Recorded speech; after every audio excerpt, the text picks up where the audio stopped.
So welcome to this panel. This panel is on supply chain dynamics.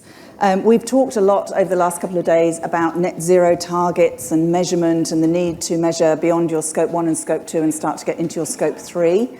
And what we're going to focus on today with our expert panelists is how you do that. How do you get stuck in? How do you dig into your scope 3s and really engage with your supply chain?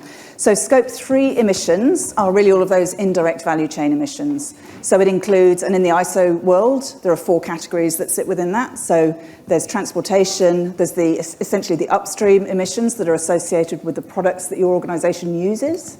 And then there are the downstream ones, the emissions caused by your products and services. So what happens with the user, getting into waste and life cycles and things like that. And then there's another category called other, which is everything else. I'll also draw attention at this point to the fact that your scope 3s include financed emissions. We've talked quite a lot about climate-related financial disclosure and the fact that you can expect to be asked by your financiers, your investors, what emissions you're causing with those sources of funds. So there's lots of reasons why we need to get really knowledgeable about our scope 3s.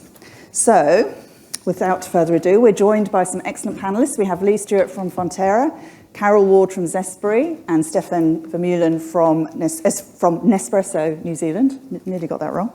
And we're going to hear from them shortly. So I'll introduce them one at a time, and then each one will give a bit of a perspective from them and their organisation. So I'm going to start with the man on my left. I'll just shuffle my papers. Lee Stewart.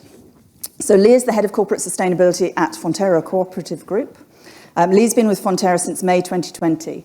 And his role in Fonterra is to provide insights on sustainability best practice, and he develops global frameworks to inform the business strategy and direction. So he's got a really good holistic view around what's going on at Fonterra. So do you want to give us a bit of an intro to what your organisation is doing around your scope 3s? Kia ora, Becca, and kia ora, everyone. I just want to have a reflection. Been around sustainability a while, and I came to one of these conferences many years ago. There was just 100 people here, so awesome to see you out here in numbers, and really good to see senior people at organisations start to grapple with this issue. So, as Becky alluded to, my role at Fonterra seems to be a lot of herding cats and trying to keep everything consistent around sustainability. There's a lot going on across the co-op, and when we talk about supply chain, obviously the big elephant in the room for us is our on-farm emissions. And when we talk about our emissions footprint, it's really 99 and 1. 90% is on-farm, 9% is, those that heard Linda speak earlier around manufacturing, processing of milk, and the 1% is the supply chain, getting products out to market, which is 95% of everything we make actually ends up overseas. So really interesting. So and it's important to know that 90% on farm, 70% of that is actually around methane, and there is actually no solution at scale today that we can deploy. We're definitely throwing out. With now, New Zealand's really good. We're throwing the kitchen sink at this with innovation and R&D and really uplifting all that. And Fonterra is a major player in this JV coming up. But we also, on the innovation side, we've also got the on-farmer side where we've got a lot of support and a lot of structure. And we're actually now just kicking off our 4th season of Cooperative Difference, where we're starting to incentivise in the right way the farmers' attributes of milk. So whether it's having a farm environment plan, animal welfare plan, strategy around your people and so forth, we're starting to sort of show those incentivisations so we can actually value more milk. And actually not all milk is the same, and hopefully we can actually send those signals through our supply chain. It's also important to note by scope 3, by your definition, Becky, is not in your absolute control. So we don't have full operational control, so there is carrots and sticks and other strategies you need to deploy there, but there's a lot of good challenges there. But I do want to say that Fonterra and industry is up for this challenge, and look forward to the conversation going forward. Lots of hooks to come back to shortly, but before we do that, I would like to introduce Carol and get Carol to say a few words. So Carol is the Chief Grower, Industry and Sustainability at Zespri. She's been part of Zespri since 2002, has worked across a range of roles across the organisation. She has impressive knowledge and experience in marketing, innovation, sustainability, global supply chain, stakeholder and grower engagement, so she really understands the business extremely deeply. Her current focus is on driving Zespri's sustainability strategy and grower engagement. So, Carol, tell us a bit about Zespri's Scope 3s. Tēnā koutou katoa and kia ora e te hono whānau. Thank you. Great to be here. Quite overwhelming sitting here with everyone. But I wanted to just start off by saying that Zespri is a marketing company which represents the great New Zealand kiwi fruit that is grown here in Aotearoa. And we last year had about over $4 billion worth of sales of kiwi fruit in over 50 different markets. We've got offices in about 23 countries. But Zespri itself is like a little virtual company. We've got some people and we've got a computer system and we have a brand and we have great R&D and innovation, and then we sort of control the supply chain for the kiwi fruit that's grown. So actually sort of Zespri itself is a virtual company, but it's also the brand that we use to represent the whole industry. So when we think about our greenhouse gas emissions, only about 18% of them are in New Zealand, the way we look at our greenhouse gas emissions. Less than 1% of them are actually involved with the corporate company. Over about 99% are Scope 3 with our partners, with our growers, the post-harvest, the processors, through the shipping lines, through into the retailers and the consumers. So 43% of our footprint is in shipping, and I'll talk a little bit more about that in a while. And also we count 31% of our footprint with the consumer in the market. So we're looking right across that whole supply chain when we consider what our emissions are and what we have within our ability to influence and to account for when that consumer buys a kiwi fruit in the market in a country such as Germany or Japan and eats it. That's what they're interested in. Thank you. Cool. Thanks, Carol. And again, plenty to get stuck into there. And thirdly, I'd like to introduce Stefan Vermeulen. Stefan is the Managing Director of Nespresso New Zealand. He started working with Nespresso in 2012 in Belgium, progressing again through various roles and moving to New Zealand in 2020. So Stefan, tell us a little bit about Nespresso New Zealand, Scope 3s. Sure, thank you for the introduction, Becky. Kia ora, everyone. I do want to look at all of you, but there's 3 bright spots right in my eyes, so apologies to this part of the room. I will have to continue my gaze that part of the room. Indeed, I'm Belgium. I started with Nespresso in Belgium about 12 years ago, then moved with one addition to the family to the head office in Switzerland. After 2 years, moved with another addition to the family to Australia, where I worked for 5 years in the Sydney office. And 2.5 years ago, I had the opportunity, I'm very grateful for the opportunity, to come to New Zealand with the family without an addition to the family. So I'm stuck to 2 kids. Really enjoying this beautiful part of the world and its people as well. Now, I guess over those 12 years, I became very passionate about the brand and especially about the part where sustainability is really within the DNA of Nespresso since its inception. So the brand started 35 years ago. Our first recycling program started in 1991. I'm sure there's people in this room that weren't even born back then. That evolved to something that's a crucial part of our business model, which is our AAA sustainability program, which is a framework for the more than 140,000 farmers where we source our coffee from, our green coffee from, in order to perform sustainable farming practices. So it increases the quality of their crops, it increases the profitability of their farms, and ultimately increases the livelihoods of those farmers as well. Now that evolved to what we now know as a Positive Cup, where we have the ambition that every cup is not just a great cup of coffee, but also is a meaningful one.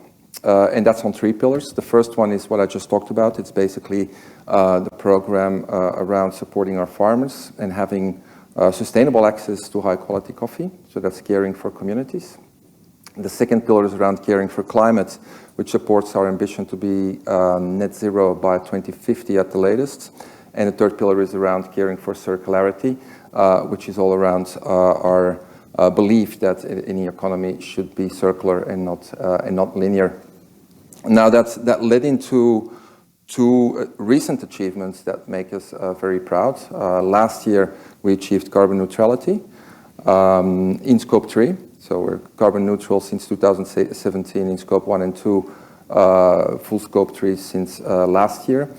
And we didn't really make a big song and dance about it, because for us that's just the starting line. This is where, okay, this is our starting point in our ambition to achieve net zero by 2050 at the latest. The second achievement is earlier this year.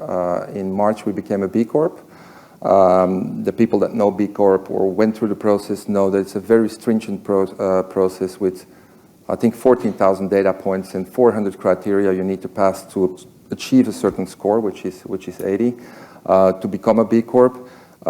Super proud, because it's a testament of what we've been doing for the last 3 decennia or 30 years. But more, it gives us a roadmap to improve that score moving forward, because every 3 years you need to recertify, so it means you really need to be on your toes to continue improving. And I guess to finish off, what puts us in a unique position to have a big impact is because of 2 elements. First one, already talked about it a little bit, is the fact that we directly source from our suppliers, from 140,000 farmers, which means we can really have an impact on that part of the value chain. But secondly, we're also a business-to-consumer model, which means, we're not in groceries, so we know every single consumer, and we have an opportunity to engage and communicate with every single consumer to their parts, specifically around circularity. So the fact that we have, I guess, proximity to the whole end-to-end value chain puts us in a unique position to have a high possible impact as we want to. Thank you, Stefan. And I know a lot of the audience are keen on very practical hints and tips. So can you tell us, we'll stick with you to start with, a little bit more about how you've gone about engaging with your supply chain? Can you give us a couple of examples of how long it's taken, how did you go about it, what did you do? Yes, so as I mentioned, our AAA sustainability program started in 2003. And I guess the engagement is all about giving back as well. I think reinvesting is absolutely crucial for 2 very simple reasons. First of all, the demand of high or specialty coffee is increasing significantly, not only in volume, but also the number of people that appreciate a good cup of coffee. And at the same time, the coffee belt, which is an area around the equator where the climate is perfect to grow coffee, through climate change is getting narrower and narrower. So less supply, more demand. If we don't invest directly with those farmers, by 2035, there will be no Arabica coffee anymore, and the audience here will not be able or enjoy their flat white, or probably pay $20 for it. So if we don't invest, we basically die as a business. So how have you approached that? Have you directly invested with individual growers?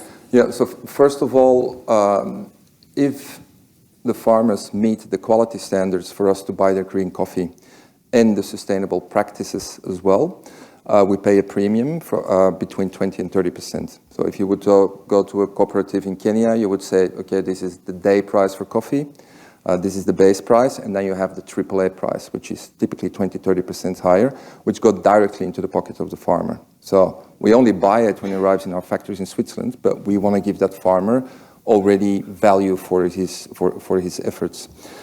So that's basically, I guess, a monetary incentive.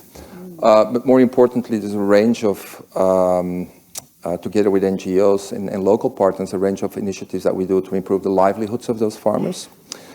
I'll give one example, and I'll take you to Colombia.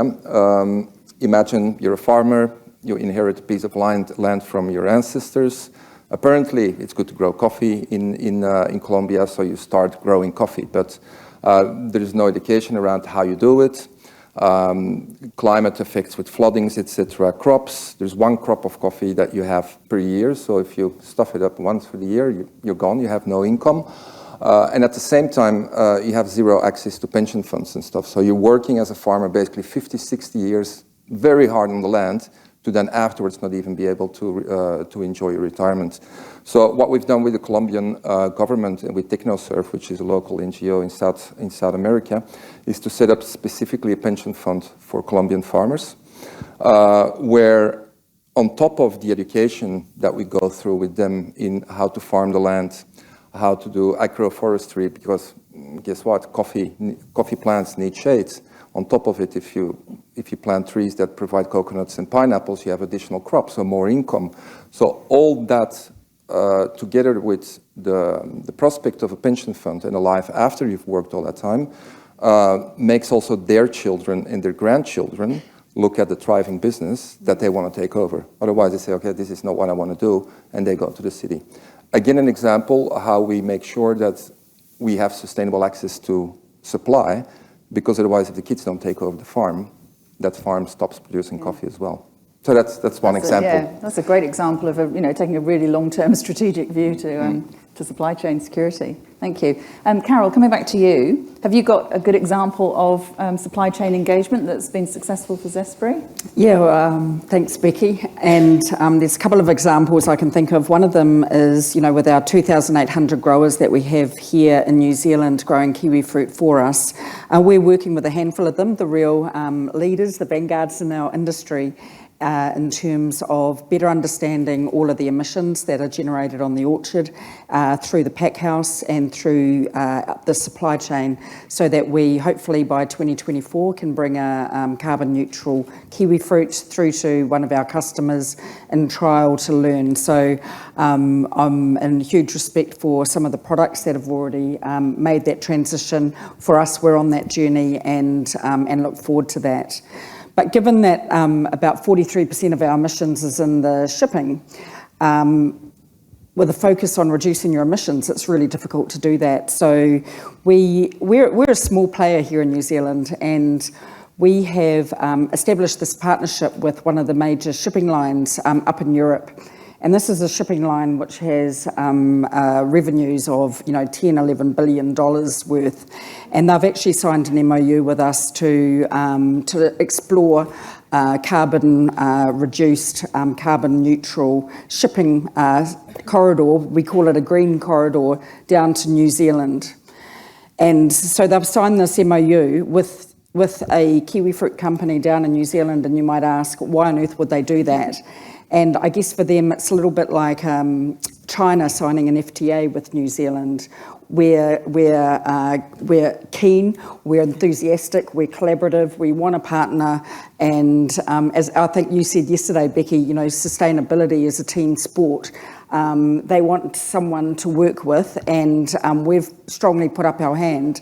So even being a really tiny player in the world shipping market, you can still make a big difference and talk with the big guys in the shipping line. So we're pretty excited about that. I know technology is moving really, really quickly in transportation, in shipping, and we hope that we're able to explore ways that we can get our product to market with reduced emissions. Fantastic. Something tells me you might get a few questions after this about your green corridors.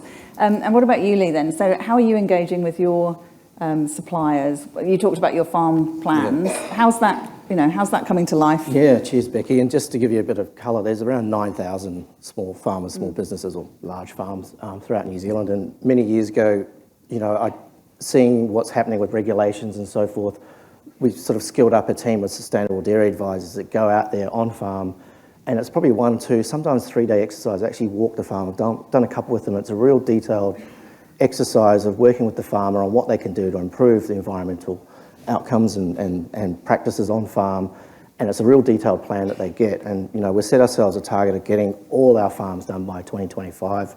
We'll hopefully get around 70% at that, and so we are still looking for more sustainable dairy advisors to get out there. There's a backlog of those teams to get out there, but it's a real intensive process. It's a lot of education. It's very labour intensive, but it's a real detailed plan for that farmer, and I know the farmers have been using that to help even sometimes with finance and so forth. It's a really good tool that we use, but on top of that, we're keeping up the engagement with our annual greenhouse gas report. I think they're about to get their one at the end of each season. We keep the dairy farming records, and we know the inputs, outputs, and so forth, and we calculate their own greenhouse gas footprint, so they know what they're doing and how much kilograms per milk solids and so forth. So each farmer gets that, and also we're just upping that engagement ongoing. So we're actually, as I mentioned before, set the groundwork to incentivise change by financial change, like by making attributes and doing change on farm. you're getting around 10 cents extra milk solids per milk solids. You know, might not seem much. Just to translate it for an average farm, it might be you'll be able to purchase a new ute or something like that. So it actually does start to mean something, and that's a tool with the foundation, which hopefully, when we get more signals from markets and so forth, we can actually support and incentivise the farmers in the right direction that way. Cool. Thank you. So it sounds like from all three of you, this is a pretty time-intensive process, both for you in your organisations, but also for your supply chain. So how do you get them excited? Is it carrot and stick, carrot or stick? You've talked quite a bit about some financial incentives, but have you encountered any suppliers who just won't or can't? How have you dealt with that? Lee, should we start with you? Yeah, thanks, Becky. Yeah, it's really difficult. I suppose you've got to look at where New Zealand are in the context, and we export 95% of the products we make. So I'm on some of these calls with the equivalent of global food companies, and the pressure they're under when you look at what we are to their Scope 3 supply chain and the targets they've met around, some of them in 2025, 2030, 2050 and beyond. Dairy makes up a significant part of that carbon footprint for them, and they are putting pressure on the supply chain quite naturally. And what are we going to do? And although we have a really good low carbon position today, they're making bets on 2030 and beyond. So they're wanting to see what change and levers we can pull here in New Zealand to help be their future partner of choice. And some of these large companies are making decisions in their supply chain 5-10 years in advance. So they're looking to pick winners today, not on where you're at. And where we're at is a great position, but looking at where the future's at and so forth. So, you know, I haven't been able to get on as many farms as I really like, but when I have a conversation with some of our farmers, I sort of talk, well, I was on a call with a global customer yesterday and this is what they're asking, and that sort of helps with that translation as to why I need to do it way back on my farm. So it's trying to connect what's happening way out on the farm, it could be bottom of south and way up to what's happening sort of North America, and sort of trying to get out of the way and let that story take place. And one really good communication tool we've used with the farmers was, you know, Nestle is a large customer of ours. Nestle published a net zero roadmap. Our sustainable dairy advisors use that on farm to actually show the farmers why this is some of the reasons why our largest customer is going in this direction. We want to maintain that as a customer ongoing. So it's trying to really, part of my role is really that translation of business and sustainability, and trying to get that translation piece right is really important. Great example. And Stefan, you talked about financial, long-term financial incentives as well for some of your farmers. What are the stickier parts of your supply chain where you may have had trouble finding the information you need? Yeah, like always, like with children, it's carrot and stick, right? So I talked about indeed the financial incentives, which is mainly the part upstream. With farmers, it's really about improving their livelihoods. That's I guess the ambition and the starting point, and then the rest tends to follow, and it's actually also carrot and stick, or you reach the thresholds on the quality and the sustainable practices, and we'll buy your coffee, or we don't. I think on the downstream, so here locally in market, I think it's partly as well, and it's in the B Corp philosophy as well, to work with partners that have the same values and want to work together on reaching ambitions together.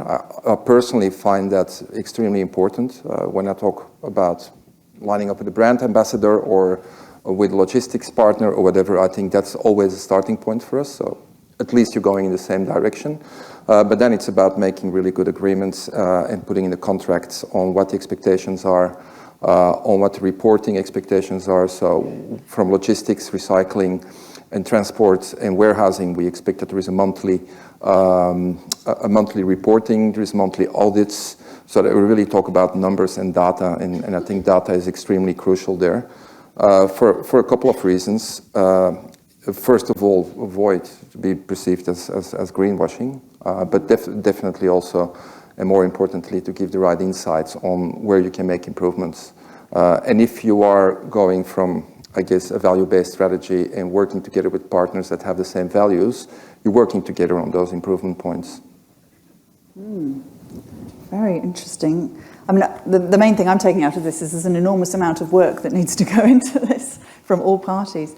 And Carol, what about you? Are there any particular parts of your supply chain that have proved trickier to move? And same question about carrot or stick or both? Yeah, I think the most compelling reason to change is from the market.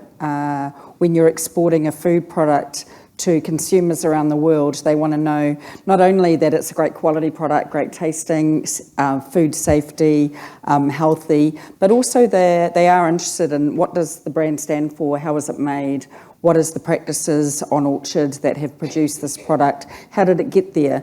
And so we're seeing a significant pressure coming through with our consumers, with our retailers, with the regulatory structures of many markets, including Europe and in North America and increasingly in Asia as well. And so being able to translate that story of customer requirements and consumer requirements through to the producers here in New Zealand, that's really important because at the end of the day, all of our growers want to be able to produce the best fruit for our consumers around the world. So they do see and they're looking for help in terms of understanding what are those requirements and what are the standards that we need to meet. One person I recall sort of says, growers will always do as you pay, not as you say. So of course the financial incentives are also really important. So it's about setting those minimum standards, but I think also providing that incentive structure which encourages action and behaviour in the areas that you want. And I think there needs to be trust in the data for us to be able to do that, to get the alignment of those commercial drivers going through the supply chain. Cool. Well, let's move to another part of the value chain now. Let's talk about waste and circularity and packaging and all those good things. So, part of your Scope 3 emissions are what happens at the end of the life or during the use phase and end of life of your product. So, Carol, let's stick with you for now. What's Zespri been doing around reducing the emissions associated with that? We've got one of our targets is to be 100% packaging, to be 100% recyclable, compostable or reusable by 2025. And we're currently at about 87%. And this is actually a really challenging target for us because a lot of the waste that we have and that packaging is in the plastic punnets where they sell in the retail shops over in the market. And with our value chain, we may already have sold the kiwi fruit on to a wholesaler or a distributor or a retailer. So it's not actually in our control or in our ownership by the time it's presented there in retail. So it's really challenging us to be able to move through that value chain and influence all the way through to retail. But the great thing is that in Europe this year, 100% of our packaging is in a fibre-based pack type. So now we're just focusing in on North America and in Asia as well, because that 2025 target is coming close and it's going to be a tough one. Yeah, it's not long. Yep. Oh, excellent. And Stefan, what about you? I know Nespresso does quite a lot around end of life of capsules. Intrigued as to how you measure what actually happens to them in reality as well. Well, I guess the first part of my build might be a little bit controversial because we have maybe the perception of waste, given the fact we're using aluminium to package every single portion. But we also prevent waste because a portion coffee system is a precise preparation system, which means it uses the exact amount of coffee, exact amount of water, and exact amount of energy that is necessary. So you prevent waste of coffee, energy, and water. Knowing that more than 50% of our carbon emissions or carbon footprint is from the green coffee sourcing, that's a very important element. And in order to, again, back that up with data, we did a life cycle assessment and compared it to other coffee systems. And the impact of a portioned coffee or cup of coffee is similar to one of filter coffee or mocha coffee, and is lower than when you would grind your beans and would use a pump machine to make an espresso. So that's fact-based.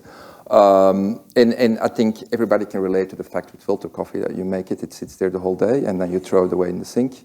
I think, given again that more than 50% of the emission comes from sourcing green coffee, that's quite an important element. Now, back to the circularity element. Of course, it starts with design as well. So we put a lot of emphasis on eco-design of our machines. Machines are fully recyclable. 80% of the aluminium used for the capsules is also recycled aluminium because sourcing aluminium is quite intensive. And then I wanted to say the end of life, but actually the circle aspect of the capsules itself. We've put 10 years ago when we started in New Zealand directly our recycling program in place. Over the decade of over those 10 years, we get 32% of the capsules back. So that's our recycling rate currently. In a way, you could argue that that's quite successful because if you compare it with other, I guess, privately run recycling schemes, that percentage is very high, but at the same time, 2/3 still go to landfill. So that's why that's the biggest challenge and the biggest impact we can have here locally in the market in order to drive those carbon emissions down. But we also do know from other markets that 30% is kind of that ceiling if you just rely on the consumer efforts.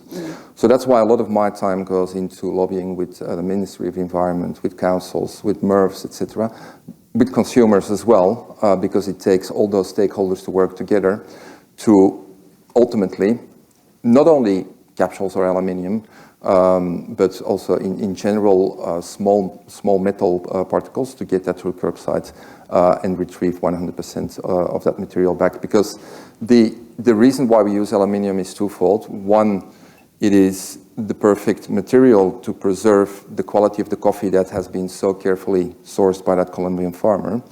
And to give the consumer access to the 600 aromas when you actually brew your coffee. But secondly, it's also infinitely recyclable. So it's a very valuable material to recuperate out of the value stream. So a real incentive to up the recycling rate. Yeah. Yes. But yes, good, right, excellent. And Lee, where's Fonterra in terms of waste and circularity? How are you thinking about it? I share Carol's pain around the packaging targets and so forth around that, but a lot of focus going on designing it out in the first place and making sure, but you've got food safety quality issues as well around that, but there's a team diligently working on that and also making sure it's recycle ready for the markets we export to, and a lot of that does involve actually some advocacy work to help get infrastructure up as well, so we're playing a role there. When we look at circularity, there's when you look at a wastewater treatment of what we do in our manufacturing sites. So a really good example of nature-based solutions in Mangatoroto, where, interestingly, the engineer actually did a lot of work in Australia and dealing with water scarcity. So he really valued every drop of water. And we could have put in a reverse osmosis plant in there, a multi-million-dollar piece of kit, which engineers love to build. But he looked at the wetlands around there, and we can use that wetland as a holding pond and a water cleansing to use back and recycle into the manufacturing plant. So it's small scale, but it's actually proving that there's opportunities across other sites to look at that. And the other sort of where we've got sort of circularity is sort of the waste streams that come out of our plants. Huge cost to treat the water and so forth, but there's a really good example of Proliq, which is we've used some of the whey and it goes back into a feedstock for the cows. And it's decreased the cost of processing waste, but it's actually created a revenue stream that's actually self-sufficient. And we support some of our farmers and our local sites around that, and we've actually co-invested in tank holding ponds and so forth to actually increase capacity of that area. So we've got some good examples of looking at that, but really I think there's untapped opportunities still across all the sector around there. Thank you. So we've talked a lot about data and measurement and some of the challenges around gathering that data. So I'm sure audience members will be thinking that must lend itself to digital technology and automated solutions. What are you seeing in terms of automation of data collection to make all of this easier? I'll start with you, Lee. I probably touched on before the farm dairy records. The telemetry and the technology behind the farm gate already, we monitor the milk fats and everything else. It's really fascinating. When on a tanker run, you go to collect the milk and you don't really interact with the farm, but you get to print out exactly what it is, the content of milk and all the technical stuff I don't really know, but there's a million data points going every day on Fonterra. Been behind the farm and behind the tanker, so you know exactly where that milk was collected, temperature and all these other fat-filled contents and a lot of other data in there. So we're sort of looking at how do we leverage that better for, lowering the greenhouse gas emissions on farm, giving more granular data. Like at the moment, they get an annual report on greenhouse gases, so it's a bit of a lagging indicator. We're exploring how can we get more up-to-date data so they can actually look in real time, ideally be in real time, you know where your farm's at, that would be awesome. But we're also in our manufacturing sites looking at what we can do around energy efficiency, getting that energy efficiency as a first fuel concept. You've got to have really good, credible data to go tweak and sort of fine-tune that. So a lot of effort going on around that innovation R&D side and digital data, definitely the way of the future. And the other way is also thinking about how the provenance claims that we have overseas. You know, experimenting with the QWERTY codes, we can click on a piece of cheese and you can see what farm it comes back to, and trying to see how it can actually show up overseas and markets better with the technology, so you know where your food comes from. Sort of reading the consumers want to really know that. So trying to make that an easier experience for them and linking the goodness of New Zealand, the provenance claims we have, we all take for granted. You know, you drive 30 minutes that way, green, clean. It's actually on the front of some of the packs we sell around the world in Europe. So just giving that better customer experience as well is a good opportunity. Yeah, so traceability. Carol, are you doing anything around traceability? Data and technology is critically important, and it's part of not only decision making, but it's very much part of the assurance system and verification and integrity on your statements through to your customers in the market. So an underlying and very important enabler. And are your growers receptive to that? Are they? Absolutely, yeah. I mean, some of them are more technically savvy than others, or more interested in data points than others. But overall, being able to link it to performance and through to earnings is a great method. And Stefan, how does that translate to the Colombian coffee grower? Are they digitised at this point? Well, I definitely support the point of my new friends of the day around that data is extremely important. You can imagine that indeed in countries of origins, digital technology is not extremely advanced. Why data is important? Because we basically need to gather heaps of data to support that carbon neutrality claim and moving forward that net to zero claim, but also B Corp is, as I said, 14,000 data points. Upstream with farmers, it goes through NGOs, it goes to audits of the farms, it goes to, I think I didn't mention yet that we have 700 agronomists on our payroll that regularly visit those farms, and reporting back through them is also one of the data streams that go up again. But unfortunately, a lot of that, or basically almost everything of it is very manual work. I guess our first steps into digitalizing information streams is through blockchain, specifically through a program that we run, which is Reviving Origins.